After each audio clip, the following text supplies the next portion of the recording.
नमस्कार दोस्तों। आज इस सेशन में हम दो ट्रेलर्स का रिव्यू करेंगे। पहले बात करेंगे तेरे इश्क में। इसका ट्रेलर आ गया, करीब करीब 3.5 मिनट का ट्रेलर है। कृति सेनन और धनुष इसमें दिखाई दे रहे हैं। आनंद एल राय की फिल्म है। इसी महीने के अंत में 28 नवंबर को रिलीज हो रही है। और इस ट्रेलर को देखते समय बिल्कुल रांझणा वाला फील आ रहा है, क्योंकि ये रांझणा के मेकर्स ने ही बनाई है। इसकी बात करेंगे और इसके बाद हम बात करेंगे नेटफ्लिक्स का एक शो आने वाला है, डाइनिंग विद द कपूर, जो बॉलीवुड की कपूर फैमिली है वो सब एक साथ देखेगी। तो उसके ट्रेलर में क्या कुछ है उस पर भी बात करेंगे। तो ये दो रिव्यूज आपको इस वीडियो में देखने को मिलेंगे। सबसे पहले बात करेंगे तेरे इश्क में की। रवि जी, आपने भी ये ट्रेलर देखा, तो क्या लगा जी। आपको इस ट्रेलर को देखने के बाद? हालांकि इंटरनेट पे काफी तहलका मचा हुआ है, लोग तमाम तरह की बातें कर रहे हैं इसके बारे में। ट्रेलर मुझे अच्छा लगा, मैं आपको बताऊं। सैयारा और ये जो अभी फिल्म आई दिवाली पर, एक दीवाने की दीवानियत, ये हाँ उसी तरह की लव स्टोरी है जिसमें इंटेंसिटी है। लेकिन इसकी हाँ इंटेंसिटी मुझे पिछली दो फिल्मों से ज्यादा लग रही है, क्योंकि जिस तरह से धनुष और कृति इसमें बहुत ज्यादा इमोशनल और एक्टिव और बहुत सेंसिटिव, खूब रोते गाते, खूब चीखते चिल्लाते दिख रहे हैं जी। पूरे ट्रेलर में। तो मुझे लगता है कि ये ज्यादा ड्रामे से भरी हुई फिल्म है। इसमें हाँ बहुत सारी ऐसी चीजें हो सकती हैं जो दर्शकों को पसंद आए, क्योंकि हमने हाँ ये जिन दो फिल्मों को अभी सक्सेसफुल होते हुए देखा है बॉक्स ऑफिस पर, उसके जी। हिसाब से, क्योंकि इसमें सारी चीज और सारे मसाले ज्यादा दिख रहे हैं, तो मुझे लगता है बॉलीवुड को खुश होना चाहिए कि उसके सामने एक और जो है आने वाले दिनों में सक्सेसफुल फिल्म आने जा रही है। और आनंद एल राय, उनकी अगर इक्का दुक्का नाकामियों को बीच में हम छोड़ दें, रक्षाबंधन और जीरो, तो मुझे लगता है कि उनके लिए भी शायद अच्छा समय आ सकता है। और धनुष के साथ उनकी ये तीसरी फिल्म है। एक तो रांझणा हम सब जानते हैं, बड़ी हिट रही और खूब पसंद भी की गई, और उसकी कंट्रोवर्सी भी अभी थी कि क्लाइमैक्स बदल दिया और री रिलीज की गई थी साउथ में वो फिल्म। उसके बाद उन्होंने अतरंगी रे भी बनाई थी धनुष के साथ में, तो वो फिल्म भी ठीक थी। आ, लेकिन इस फिल्म से मुझे ऐसा लगता है कि पिछली गलती, जो नाकामियां हैं या जो गलतियां रही होगी, आनंद एल राय को लगा होगा उनको एनालिसिस करके, तो शायद अब वो पूरा एक मास वाला सिनेमा लेके आ रहे हैं। क्योंकि जीरो भी मास वाला नहीं था और रक्षाबंधन भी मास वाला नहीं, कहीं ना कहीं क्लास, कहीं ना कहीं कोई खास सेक्शन उसके लिए वो। लेकिन इस बार एकदम जिस तरह से ट्रेलर दिख रहा है, उससे ये साफ है कि उन्होंने तय कर लिया कि मैं मास का सिनेमा बनाऊंगा, और खास तौर पे यूथ के ऊपर उसको लेके आऊंगा थिएटर्स में। प्रॉमिसिंग लग रहा है।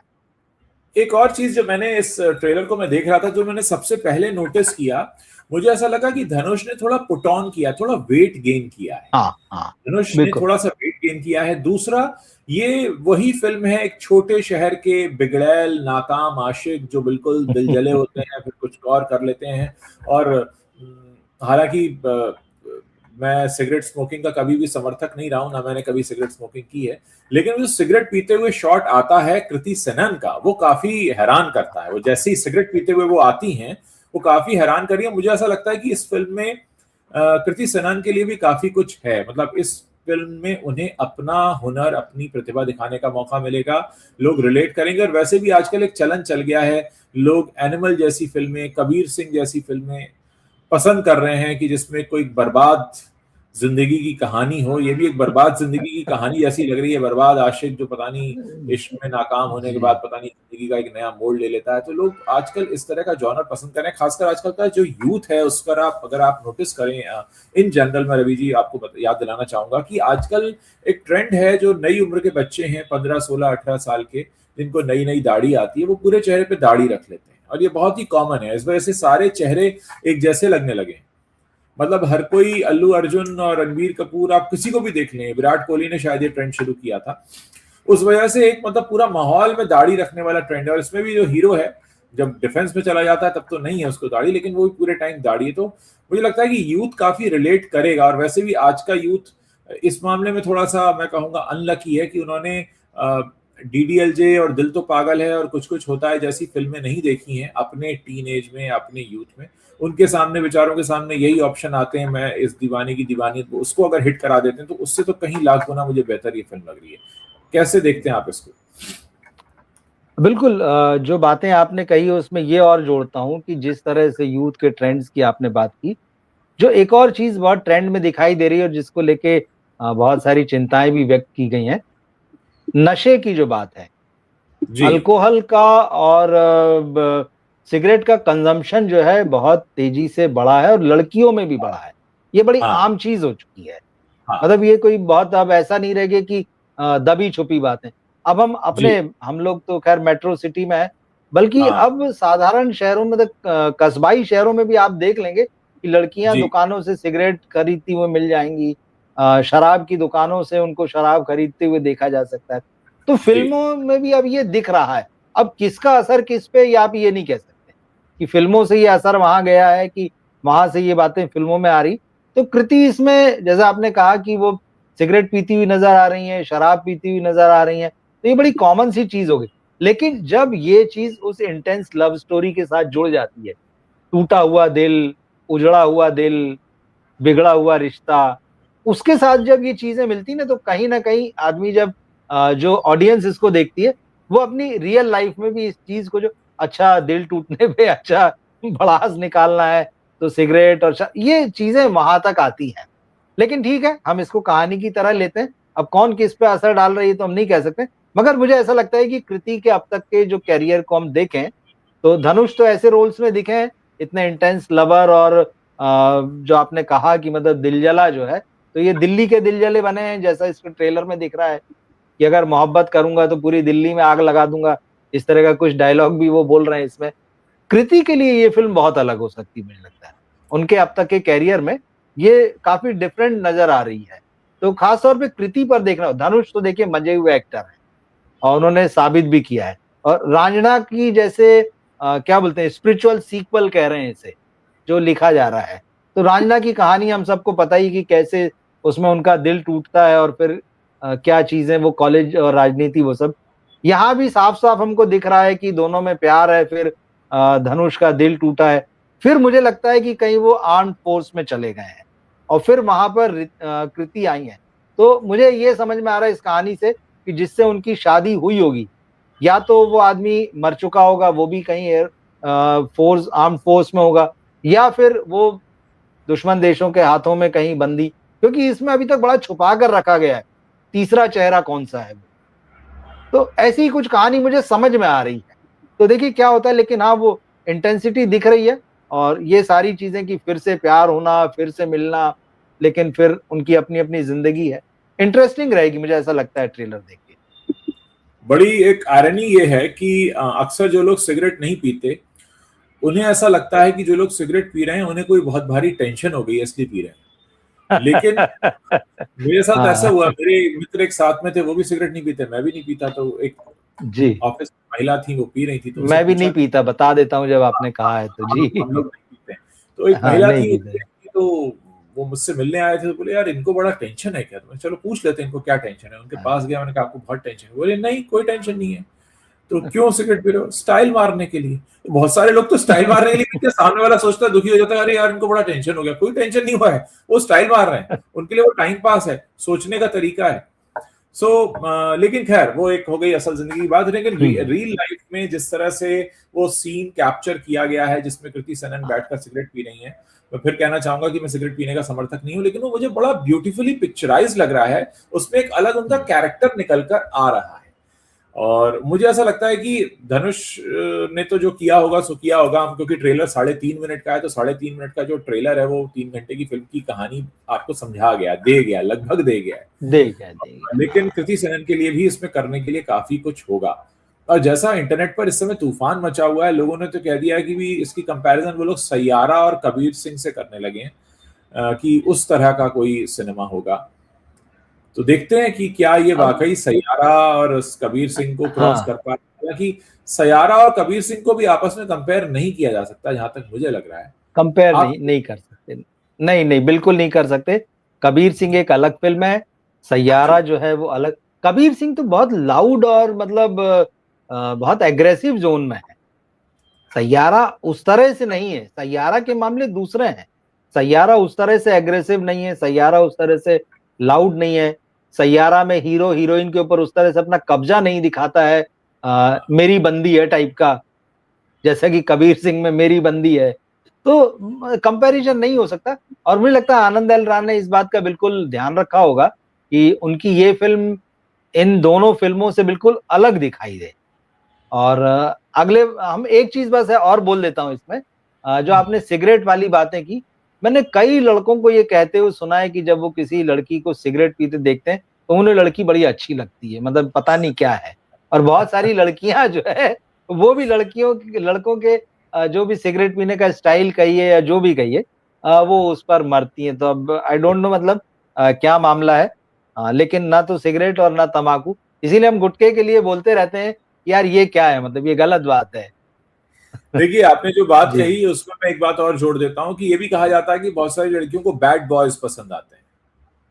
ऐसा भी हाँ ये भी है। बैड बॉयज पसंद आते हैं बैड कि बॉयज को बैड गर्ल्स, बैड गर्ल्स हाँ, को बैड बॉय, गुड गर्ल्स को बैड बॉयज। गुड गर्ल्स को बैड ठीक है, बॉय और गुड बॉय को बैड गर्ल्स, गुड पता नहीं बॉयज ये को क्या बैड गर्ल। अपोजिट अट्रैक्ट्स, हाँ पता नहीं क्या क्या बातें कही जाती हैं। खैर, ठीक हम है। प्यार को इस तरह से परिभाषित नहीं कर सकते। हमारी एक दर्शक है, उन्होंने ये भी लिखा कि सुलक्षणा पंडित जी का प्यार, संजीव कुमार का हेमा के लिए प्यार, ऐसे उदाहरण रूप लव स्टोरीज बननी चाहिए। बन तो जाएंगी पर रिलेट करने वाले किधर हैं? रिलेट कौन करेगा?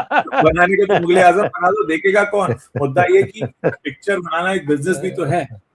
तो अब सही है। जैसे लोग हैं, यथा राजा, क्या है वो, वैसा यथा राजा तथा या, प्रजा, जैसे तथा लोग प्रजा, वैसे हाँ बनती हैं। जैसे हमारे बिल्कुल सामने हमारे टीनेज में बड़ी अच्छी फिल्में आई और मैंने बहुत अच्छे से 90s को एंजॉय किया। आज भी हम उदित नारायण, कुमार शानू, इनके खूब गाने सुनते हैं और हमको बहुत मजा आता है, बहुत रिलेट करते हैं। पता नहीं, मैं भी रोमांटिक फिल्मों का तो बहुत शौकीन हूँ, लेकिन मुझे पिछले काफी समय से कोई ऐसी रोमांटिक फिल्म देखने को नहीं मिली है जो हाँ वाकई अंदर के रोमांस को आपको जगा दे।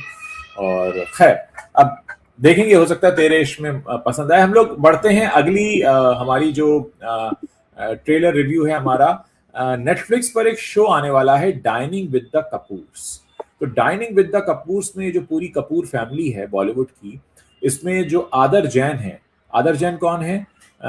करीना कपूर, करिश्मा कपूर और रणबीर कपूर की बुआ के बेटे हैं आदर जैन। इनको हमने एक फिल्म में भी देखा था, लेकिन वो फिल्म चली नहीं, बीच में तारा सुतारिया के साथ भी इनके लिंकअप की खबरें थी। खैर, हाल ही में इनकी शादी भी हुई है और इन्होंने एक डिनर ऑर्गेनाइज किया है और उस पर पूरी कपूर फैमिली पहुंची है, ऐसा कुछ उसको ट्रेलर को देखने से अंदाजा होता है। तो मुझे लगता है कि ये काफी इंटरेस्टिंग होगा इसको देखना। इस बात को कहते कहते मुझे करीब 20 साल पुरानी एक बात याद आई है जो मैं जरूर कहना चाहूंगा। मुझे याद है 2003 में करिश्मा कपूर की शादी हो रही थी।